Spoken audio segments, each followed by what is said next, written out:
कारखान्याचा परवाना रद्द झाल्याचा दोष दुसऱ्यांना देणं चूक, भीमराव धोंडेंच्या आरोपांवरून सुरेश धसांनी ही प्रतिक्रिया दिली। कारखान्यांशी संबंधित नसताना जाणीवपूर्वक माझं नाव जोडलं जाते असा आरोप धसांनी केलाय। तर कारखान्याची सर्व कागदपत्र दाखवून धसांनी हे आरोप फेटाळलेले।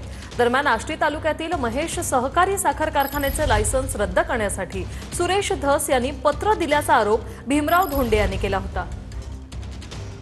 65ला ज्यावेळेस कायदा झाला त्यावेळेस माझा जन्मही झालेला नव्हता। 2006ला जी अमेंडमेंट झालेली ती अमेंडमेंट मी काय त्यावेळेस फक्त मला वाटतं आमदार होतो। हा केंद्राचा कायदा आहे आणि डी लायसनिंग हा जे कायदा आहे तो 5 वर्षाच्या नंतरचा आहे। 5 वर्ष संपली की तो कारखाना आपोआप रद्द होतो। तो कारखाना परत कारखाना म्हणून राहत नाही। आपलं स्वतःचं डिलायसनिंग कारखान्याचं झाल्याच्या नंतर दुसऱ्याला दोष देणं हे मला वाटतं संयुक्तिक नाही।